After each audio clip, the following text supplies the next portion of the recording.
Hi, welcome to Robyn's Roost. Today I'm going to show you how to make the basic builder portion, the card base, for a corner flip card. And I've got a couple different ways that I've decorated them that I'll show you. But the main thing that I wanted to teach you was how to make the cuts to make the corner flip card so that you can start with the base and then go wherever you want to decorate it. So let me just flip my camera and we'll get started. So the key to getting your corner flip card right, of course, is to get the cuts right to create the flip. So to begin with, you're going to start horizontally with your long edge against the trimmer, and you're going to set this at 3 inches. Then you're going to take your cutting blade, and I'm hoping I can do this without getting my head in the way. And you're going to put it at 3 inches and go ahead and push it down. And you are going to cut all the way up to 5/8. So, trying to keep my head out of the way and still see where 5/8 is.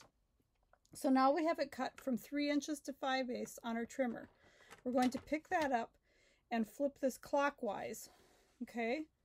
And then we're going to put our edge at 2.5.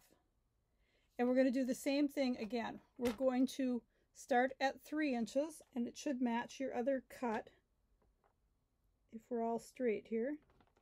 So we're going to go from 3 inches to 5/8 once more. And it's much easier if you can put your head right over the ruler so that you can see those lines straight on. So now we have this flip cut out.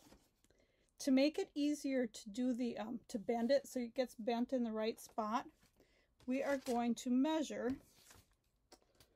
Now let's just fold our card.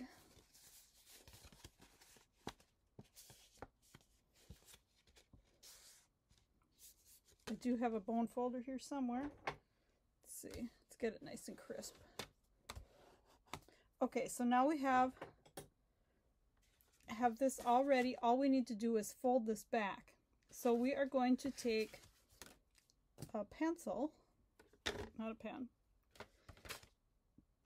and we're going to mark this top edge at 5/8.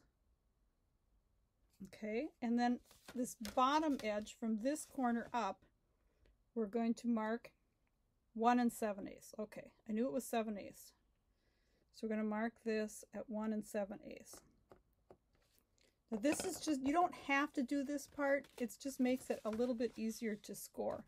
Then we're going to make sure we have our cutting blade out of the way. We're going to find our marks. I'm just going to pin that one there and swivel, pivot it. So I have this one right in the middle of the cutting, and that one's right in the middle. Whoops, and then I moved it. Okay, now we want to only score from the cut mark to our line, because this is going to be our flip, and we don't want any score marks on that. So I'd rather go like not quite as far than to go over it, because I don't want a score mark in the middle of there. So I'm not sure if you can see this. Oh yeah, there you can see so we've got the scores. So then we're just going to flip this, and that'll just make a nicer score here, a fold, so the card doesn't crack. And that is how we do our basic corner flip. So you can do this, then decorate it any way you like. Now I have some pieces cut out here that I was going to add to this card. So I wanted to do the inside with these beautiful pansies for this one. So I've got the purple and the whole pansy thing going. So I cut this just a hair smaller. So it is 4 1/8 by 5 3/8. So I just have that little bit showing around the edge.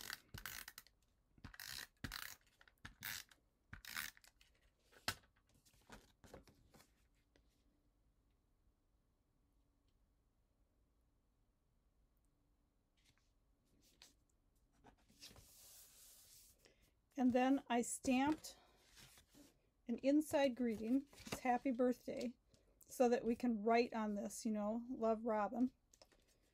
And I just love this font. This is actually from the Pansy Patch set. Beautiful fonts in that set. So we're just going to adhere this in. And I did pull in the Scalp Contours die. That is what this is cut up from. It's like my new favorite. I love the scallops and the stitching on them.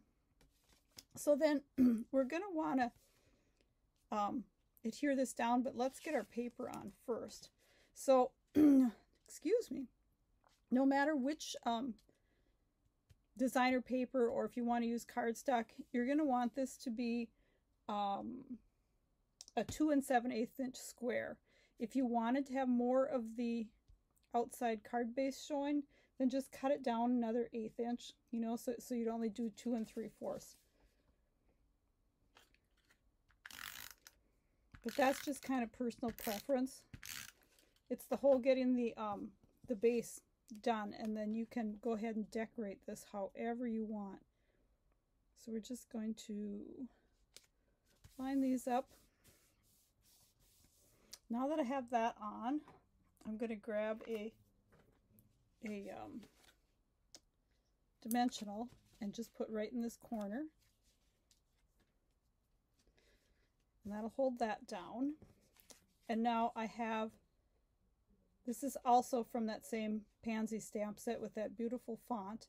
And this piece is cut 4 inches by 1 7/8. And this is just going to layer right on the front here.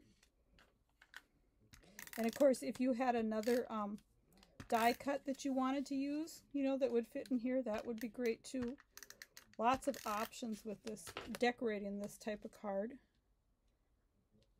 And we're just going to go ahead and center this in here. And then we've got some pretty pansies to put on here. And these are stamped with Gorgeous Grape. I've got a little bit of cinnamon cider on the big one, and then Mango Melody in those centers.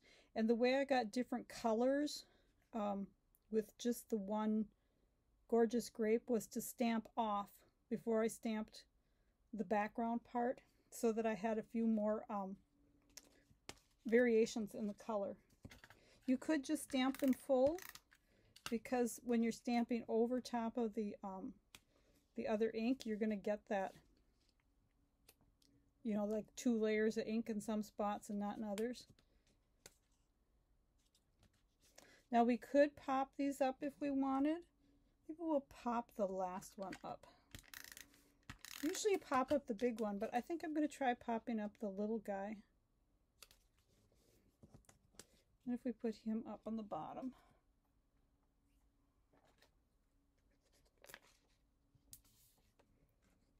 We'll just put, maybe we should do 3 dimensionals on him.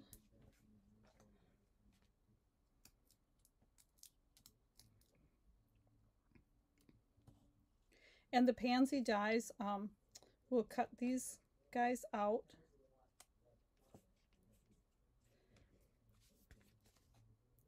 There. So we've got our little pansy corner flip card. Now I do want to show you another corner flip card that I had on my blog post, which I will link to this one because it's got the measurements. So this is a Father's Day card that I made. Now this one uses the well-suited Designer Series paper, some gold foil, Evening Evergreen card base done the same way, and then I've just done a white layer in this one. It's got some red for the bow tie and white for the collar and the shirt. So you can see you can take that exact same card base and decorate it in lots of different ways once you get that base cut out correctly. So hope you enjoyed this and you make some fun corner flip cards. Have a great day. Thanks for stopping at the Roost.